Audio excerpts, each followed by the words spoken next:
नमस्कार. नमस्कार. सुधारित शेती तंत्रज्ञान या युट्यूब चॅनलमध्ये आपलं सर्व शेतकरी बांधवाचं मनापासून स्वागत आणि धन्यवाद. आजचा विषय अत्यंत महत्त्वाचा आहे शेतकरी मित्रांनो.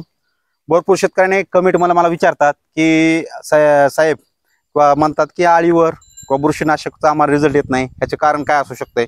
आम्ही ते एकदम ब्रँडेड कंपनीचं औषध वापरलंय तरी आम्हाला रिझल्ट आला, ह्याचं कारण काय असू शकतं?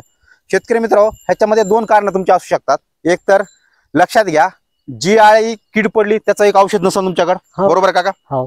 दुसरं, जे तुम्ही औषध वापरताय त्याचं प्रमाण बरोबर वापरत नसताना तुम्ही.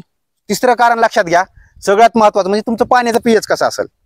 सगळ्यात महत्वाचं लक्षात घ्या, पाण्याच्या पीएच वर 100% तुमच्या तणनाशक, बुरशीनाशक, कीटकनाशक ह्याच्यावर 100% रिझल्ट म्हणजे ते पाण्यामुळे येत असतो, बरोबर का?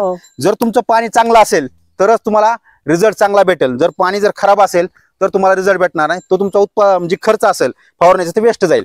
आता मला भरपूर शेतकऱ्यांनी 10 वेळेस कमीत कमी 100 ते 50 शेतकऱ्यांना मी दररोज 10 ते 15 शेतकऱ्याचा मला फोन येत असतो की सर आम्ही ही फवारले, आम्हाला रिझल्ट भेटला नाही, आम्ही डबल फवारणी करावं का? लक्षात घ्या शेतकरी मित्रांनो, आपण फवारणी करत असताल म्हणजे फवारणी करता म्हणजे तुम्ही तिथं पैसे खर्च करतात.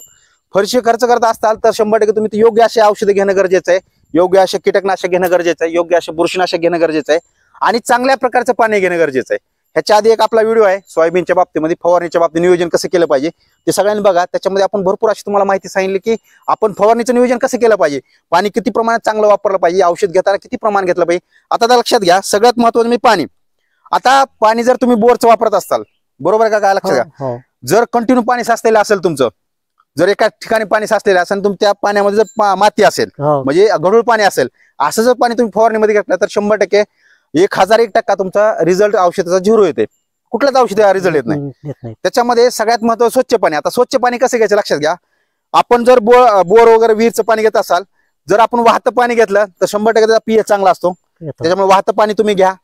जर नसेल शक्य तर लक्षात घ्या सगळ्यांनी महत्वाचं, जर आपली बोर जर 300च्या आत खाली असेल, 300 फुटाच्या जर खाली असेल तर 100% सगळ्यांनी पीएच कंट्रोल करणाऱ्या वापरू शकता तुम्ही. किंवा आपल्या घरच्या घरी तुम्ही एक लिंबू असेल आपल्या घरी, लिंबू अर्ध लिंबू प्रत्येक पंपाला टाकू शकता तुम्ही किंवा एक लिंबू टाकू शकता. ह्याचा अर्थ असा होतो की पाण्याचा पीएच मेंटेन केला जातो.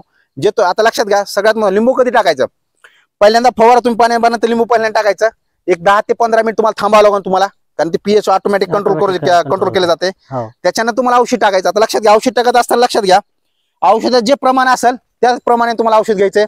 आता माझी कालची ॲग्रोवनला बातमी होती, भरपूर ठिकाणी बातमी होती की भरपूर शेतकऱ्यांचा औषध फवारण्यामुळे जीव गेलेला आहे. ह्याचं कारण होतं ते ट्रिअँगल. तुम्हाला मागच्या वेळेस मी तुम्हाला सगळ्यांना सांगितलं होतं की मागचा एक फवारणीचं नियोजन तुम्ही सगळ्यांनी 100% व्हिडिओ बघा. आपल्या आयुष्यासाठी औषध किती धोकादायक आहे हे तुम्हाला समजू शकतं.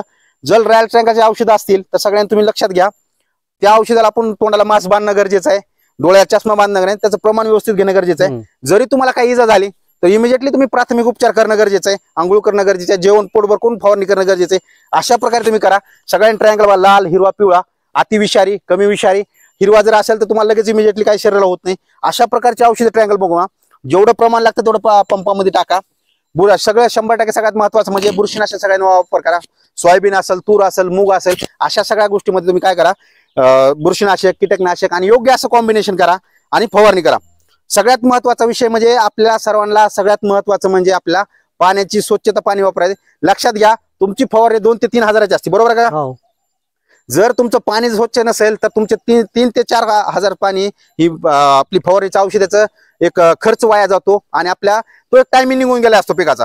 जो फवारणीचा टायमिंग असतो का बघा, लक्षात आपल्या ही लक्षात कधी येतं लक्षात घ्या, आळी कंट्रोल झालं नाही 8-10 दिवसांनी येतं फवारण्याचं लक्षात येतं. मग ह्याच्यामध्ये आपलं नुकसान भरपूर होतं. अशामुळे तुम्ही सगळ्यांनी लक्षात घ्या, फवारणी करत असताना स्वच्छ पाणी घ्या, योग्य असे वस्त्र धारण करा, योग्य अशा कीटकनाशक, बुरशीनाशक घ्या, व्यवस्थित असा सल्ला विचारून घ्या कुणाला तरी.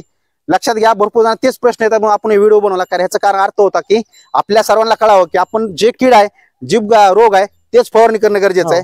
त्याच्यामुळे सुद्धा आपला रिझल्ट येत नसेल. दुसरं म्हणजे पाणी जर तुम्ही व्यवस्थित वापरत नसताल तर त्याचा प्रॉब्लेम तुम्हाला येत असेल, त्याच्यामुळे तुम्हाला औषध किडे आणि रोगाचा कंट्रोल होत नसेल. त्याच्यामुळे सगळ्यांनी ह्या गोष्टी करा. आता आपले काका तुम्ही सांगा कशी फवारणी करता तुम्ही? काय मी मुळात तर पाणी माझं स्वच्छ असतं. स्वच्छ असतं पाणी. आणि कुठलंही औषध पंपात टाकताना पंप आहे 20 लिटरचा, तर 15 लिटरची घागर अगोदर टाकायची, नंतर त्या औषधाचं कॉम्बिनेशन टाकायचं, जेणेकरून द्रावण फुटणार नाही ह्याची दक्षता घ्यायची. सुरुवातीला सगळे औषधं एकखट्या मिक्स करायची नाहीत. दुकानदाराचा सल्ला घेऊन 2-3 घटक एकत्रित करायचे. आता हे तुमचं बॅराझाईड असेल किंवा कोराझन असेल, हे नंतर टाकायचंय नंतर आणि वरून पुन्हा 5-6 लिटर पाणी टाकल्यानंतर ते द्रावण सगळं मिश्र होतंय आतमध्ये. आतमध्ये मिश्र होते. हा आणि नंतर आपण पाठीवर फवारा घेतल्यानंतर आपण थोडं तरी अंतर चाललं तर ते अजून डवळलं जातंय मध्ये, डवळलं जाते. त्यामुळे त्याचे जे प्रमाण आहे पाण्याचं आणि फवारणी करताना व्यवस्थित, कुठं पातळ आहे म्हणून तिथं पळत जायचं नाही किंवा लय दाट आहे म्हणून तिथं दमानं चालायचं नाही. एक स्पीड एक ठेपा धरला त्या ठेपेनं आणि सरासरी उजव्या हाताला आपण किती 3 काकऱ्या झाल्या तर डाव्या हाताला आपल्या 2च येतात.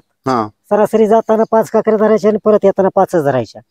औषध कमी पडायला लागले म्हणून थोडस पातळ बी मारायचं नाही आणि जास्त व्हायला लागलं म्हणून उरून राहायला लागलं म्हणून दाट बी मारायचं नाही. ते उरलं तर टाकून द्या बाजूला, पण झाडावर अटॅक होऊ द्यायचा नाही त्याचा. सगळ्यात महत्वाचं फवारणीचं काकाने एक महत्वाचं मूलमंत्र सांगितलं आपल्या सगळ्याला. फवारणी करत असताना एकदम स्लो फवारणी करायची, जेवढं लागतं तेवढंच. आपलं एकही झाड सुटलं नाही पाहिजे, लक्षात घ्या. किडी लोक कुठं राहतात, ज्या झाडावर औषध पडलं त्याच्यावर अटॅक करत असतो. त्याच्यामुळे सगळ्यांनी फवारणी करताना काकाने जसं सांगितलं तर एकही झाड सुटू द्यायचं नाही, दमानी फवारणी करा. जेवढं औषध लागतं तेवढंच घ्या. फवारा भरताना औषध फुटणार नाही. भरपूर लक्षात घ्या लोकांचं. जर एखाद्या केमिकलचं मॉलिक्युलचं जर व्यवस्थित प्रमाण नाही गेलं तर औषध फुटत असतं. अशा वेळेस औषध जर फुटलं तर लगेच दुकानदाराला कन्फर्म करा की हे औषध फुटलंय, आम्हाला बदलून द्या. त्यावेळेस दुकानदार तुम्हाला सल्ला देईल, बदलून देईल. अशा वेळेस सगळ्यांच्या गोष्टी करा. अशा प्रकारे फवारणी व्यवस्थित करा. जरी कोणाला काय अजून विचारायचं असलं तर 100% विचारू. आपलं नाव सांगा पूर्ण एकदा. आनंद सुब्राव हुलुळे, मुक्काम पोस्ट अंदोरा, तालुका कळंब, जिल्हा धाराशिव. आपला मोबाईल नंबर सांगा एकदा. 8459 48 27 34. अशा सुधारित शेतकऱ्यांना सुद्धा तुम्ही फोन करा, त्यांचाही सल्ला घ्या. मी तर तुम्हाला सल्ला वेळेवर देतो असतो, तुम्ही सुद्धा त्या सल्ला घेऊ शकता आणि फवारणी व्यवस्थित करा. काजूक जर कोणाला काय अडचण असेल 100% विचारा, कमेंट करा, लाईक करा आणि सबस्क्राईब करा. धन्यवाद काका. धन्यवाद.